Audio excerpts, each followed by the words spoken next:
छत्तीसगढ़ सरकार के यशस्वी मुख्यमंत्री डॉक्टर रमन सिंह जी, छत्तीसगढ़ सरकार के गृह मंत्री श्री रामसेवक जी पैकरा, छत्तीसगढ़ सरकार के मंत्री श्री केदार कश्यप जी, श्री महेश गागड़ा जी मंत्री, श्री दिनेश जी कश्यप सांसद बस्तर, श्री लाभचंद बाभना संसदीय सचिव, श्री कवासी लखमा विधायक, श्रीमती लक्ष्मी बाई अध्यक्ष नगर पालिका, श्री अरुण सिंह जिला अध्यक्ष और यहां पर उपस्थित मेरे सभी सम्मानित बहनों एवं भाइयों, भाइयों, मुझे यह जानकर बेहद आश्चर्य हुआ कि आज पहली बार भारत सरकार का कोई गृह मंत्री सुकमा में आया। मैं यह मानकर चलता था कि हमारे पहले भी बहुत सारे गृह मंत्री यहां पर आए, लेकिन मैं यह अपना सौभाग्य मानता हूं कि गृह मंत्री के रूप में पहली बार आप सभी सुकमा के बहनों भाइयों का दर्शन करने का मुझे अवसर प्राप्त हुआ है। यह मेरा सौभाग्य है और मैं आज आपको यह यकीन दिलाने के लिए आया हूं, केवल आज ही नहीं आया हूं, बहनों भाइयों, आगे भी बराबर आप सबके बीच में आता रहूंगा, यह आपको भरोसा और विश्वास दिलाता। आज यहां पर आकर छत्तीसगढ़ सरकार में डॉक्टर रमन सिंह जी ने, उनके मंत्रिमंडल ने जो काम किया उसको देखकर मैं अचंभित। बाहर का कोई व्यक्ति यह कल्पना नहीं कर सकता है कि छत्तीसगढ़, जो कभी हिंदुस्तान का सबसे पिछड़ा राज्य माना जाता था, उस पिछड़े राज्य में इतना तेजी के साथ विकास हो रहा हो।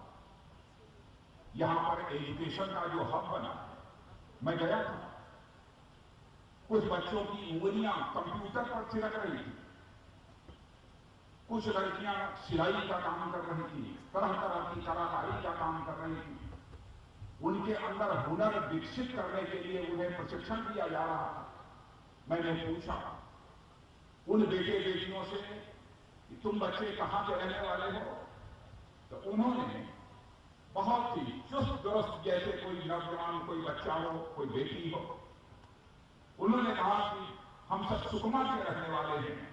तो सुकमा के अपने आदिवासी और गरीब परिवारों के बच्चों को ऐसे हालात में देखकर मुझे बेहद खुशी हुई है और मैं कहना चाहता हूं, यदि ऐसे ही विकास का सिलसिला चलता रहा तो हमारे सुकमा, दंतेवाड़ा, बीजापुर, इन क्षेत्रों के हमारे आदिवासी नवयुवक और भाई बहन केवल भारत के नवयुवकों के कंपटीशन में नहीं खड़े हो सकते, बल्कि दुनिया के नौजवानों के कंपटीशन में खड़े हो सकते हैं। मेरा यह पक्का विश्वास।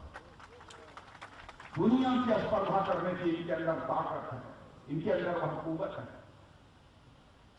मुझे पहले बताया गया था कि एक एजुकेशन हब का लोकार्पण करने के लिए चल रहा है, तो मैं तो सोच रहा था कि 2-4 एकड़ में कोई एक ऐसा एजुकेशन हब बना होगा, लेकिन आकर यहां मैंने देखा कि लगभग 80 एकड़ में यहां पर एजुकेशन हब बना हुआ। यह मेरी कल्पना के बाहर। और 24 घंटे की बिजली छत्तीसगढ़ के सुदूर इलाकों में भी मिल रही है। शायद मुंबई और दिल्ली और कलकत्ता में बैठे हुए लोग इसकी कल्पना नहीं कर सकते, लेकिन जहां पर बिजली हो, और मैं देख रहा था कि यहां पर जो हाईवे बन रही है, यह सीमेंट और कंक्रीट की हाईवे बन रही है। शायद छत्तीसगढ़ के इतिहास में पहली बार सुकमा में सीमेंट और कंक्रीट की 80 किलोमीटर सड़क बनने का यह सिलसिला प्राप्त हुआ है। इसका भी श्रेय यदि मैं देना चाहता हूं तो यहां के मुख्यमंत्री डॉक्टर रमन सिंह जी को देना चाहता हूं और साथ ही साथ भारत सरकार को भी इसका मैं श्रेय देना चाहता हूं। हमारे प्रधानमंत्री श्री नरेंद्र भाई जी मोदी बड़ा गरीबों की चिंता कर रहे हैं, कैसे हिंदुस्तान के गरीबों की गरीबी दूर हो, कैसे नवयुवकों में योग्यता और प्रतिभा का विकास हो। जो नवयुवक हमारे कम पढ़े लिखे हैं, उनको भी काम करने के योग्य कैसे बनाया जा सके, उनके अंदर हुनर कैसे पैदा की जा सकती है, बराबर इसकी चिंता करते रहते हैं। और मैं अपनी सरकार की तरफ से आपको विश्वास दिलाता हूं, हम लोगों को ऐसे ही काम करने का अवसर जैसा आपने दिया है आगे देते रहे तो 7 वर्षों के अंदर हम हिंदुस्तान का चित्र बदल देंगे। कोई यह दावा नहीं करेगा कि गरीबी के संकट के कारण हमारे पेट को भोजन नहीं मिल पा रहा है। ऐसे हालात पैदा करने का संकल्प हम लोगों ने लिया है। आजादी हासिल हो गई 1947 में, भले ही हमें राजनीतिक आजादी मिल गई, लेकिन जो आर्थिक आजादी मिलनी चाहिए थी बहनों भाइयों, वह आर्थिक आजादी नहीं मिल पाई। हम लोगों का संकल्प है, हम इसे हिंदुस्तान को आर्थिक आजादी देकर ही दम देंगे, यह हमारी सरकार का यह संकल्प है। लेकिन जब मैं इन क्षेत्रों का विकास होते हुए देखता हूं और यहां पर जो माओवादी गतिविधियां चल रही हैं, नक्सलवादी गतिविधियां चल रही हैं, तो मुझे बेहद चिंता होती है। ऐसी माओवादी और नक्सलवादी गतिविधियों में जो लिप्त हैं, मैं उनसे अपील करना चाहता हूं कि वह इन केंद्रों को आकर तो देखें, उनके बेटे और बेटी किस प्रकार की योग्यता और हासिल यहां पर योग्यता और प्रतिभा हासिल कर रहे हैं। ऐसे ही सुकमा, बीजापुर या जितने भी दंतेवाड़ा, जितने भी हमारे क्षेत्र आदिवासी को, इन सारे क्षेत्रों का हम विकास करना चाहते हैं बहनों भाइयों, और यहां के नवयुवकों को ऐसे हालात में लाकर खड़ा करना चाहते हैं ताकि उनको एक रोजगार का अवसर मिल सके, अपने भविष्य के प्रति वह पूरी तरह से आश्वस्त हो सके। ऐसे हालात हम लोग यहां पर पैदा करना चाहते हैं। इसलिए मैं माओवादियों से भी कहना चाहता हूं कि हमारे इस क्षेत्र के नौजवानों को वह भड़काएं, उनको गुमराह न करें, बल्कि राष्ट्रीय विकास की मुख्य धारा में हमारे छत्तीसगढ़ के आदिवासी क्षेत्रों के भी हमारे नवयुवक और नवयुवतियों को शामिल होने का अवसर प्रदान करें, यह मैं उनसे अपील करना चाहता हूं। और मैं जानता हूं जब इस प्रकार के केंद्र स्थान स्थान पर खोलेंगे, स्वाभाविक रूप से उनका प्रभाव कम होगा। यदि कोई ऐसी सरकार होती जो विकास न करती होती, तब उसका भी विरोध होता, तब तो बात समझ में आती। चाहे हमारी छत्तीसगढ़ की सरकार हो, चाहे हमारी केंद्र की सरकार हो, जब लगातार वह विकास के लिए प्रयत्नशील है तो उनके द्वारा क्यों इस प्रकार की हरकत की जा रही है, हिंसा को क्यों प्रोत्साहन दिया जा रहा है, यह बात हमारी समझ में नहीं आ रहा है। और सुकमा जो पहले पंचायत केंद्र, मैं बधाई देना चाहता हूं डॉक्टर रमन सिंह जी को कि सचमुच सुकमा जो पंचायत केंद्र था उसको आप डिस्ट्रिक्ट हेडक्वार्टर जिला केंद्र बना देंगे, यह तो कोई सोच नहीं सकता था। और आज जैसा यहां पर विकास हो रहा, आज जैसा यहां पर विकास हो रहा, मैं कह सकता हूं यह विकास का सिलसिला ऐसे ही जारी रहा तो 5, 7, 10 वर्षों के अंदर यहां का नौजवान बंगलोर, बनारस, दिल्ली, कलकत्ता, मुंबई के जवानों से टक्कर ले सकेगा, उनका मुकाबला कर सकेगा, जहां के नौजवानों के अंदर वह ताकत और वह कुवत, वह प्रतिभा और क्षमता पैदा हो। बहनों भाइयों, मेरा यह सौभाग्य है कि आप सब लोगों के बीच मैं यहां पर आया हूं और मुझे यह जानकर बेहद खुशी, पहली बार बड़ी संख्या यहां के लोग बैंकों से जुड़ चुके हैं। आप जो बैठे हैं इनमें से मैं पूछना चाहता हूं, इनमें से कितने लोगों का बैंक में खाता खुल गया है, क्या एक बार हाथ उठाकर मुझे बता सकते हैं? बताइए, इतनी बड़ी संख्या में लोगों के बैंक के खाते खुल चुके हैं।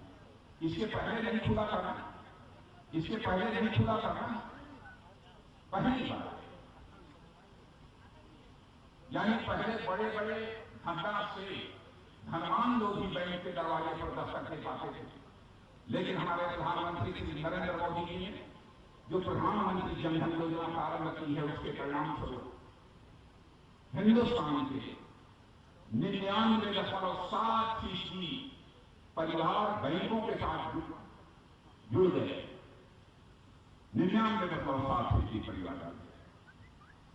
और शायद यहाँ के सामान्य हालात रहे होते तो मैं दावे के साथ कह सकता हूं, इस सुकमा, बीजापुर, दंतेवाड़ा, इन सब जगदलपुर, इन सब सारे क्षेत्रों का कोई परिवार शेष नहीं बचता जो परिवार बहन के साथ नहीं जुड़ जाता।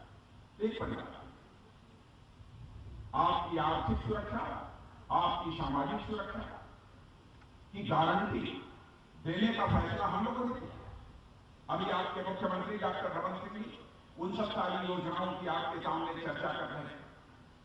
12,000 रुपया देकर 2 लाख का बीमा, 330 रुपया देकर जीवन ज्योति, प्रधानमंत्री जीवन ज्योति योजना के अंतर्गत 2 लाख का दुर्घटना बीमा, अटल पेंशन योजना के अंतर्गत 18 से 40 वर्ष के बीच 1,000 रुपया केवल जमा कर दीजिए। उसके बाद आपको 60 साल की आयु पूरी होने के बाद आपको 1,000 से 5,000 रुपये तक प्रति महीने की पेंशन।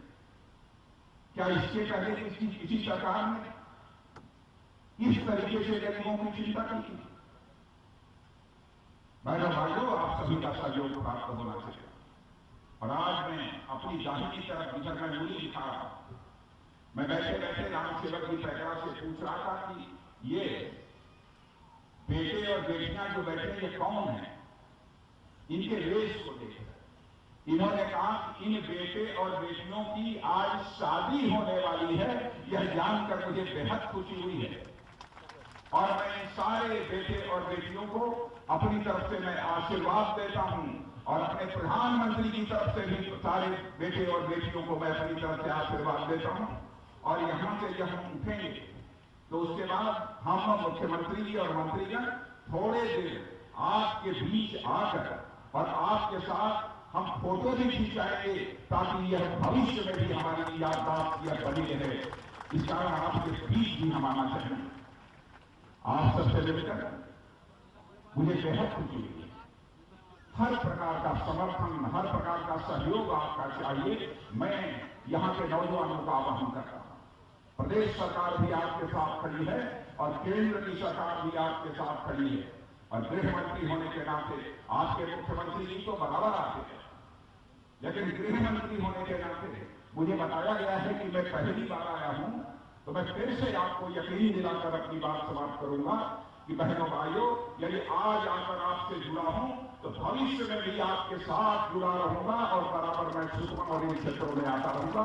यही विश्वास दिलाते हैं और आप सबको धन्यवाद देते हुए अपना निवेदन समाप्त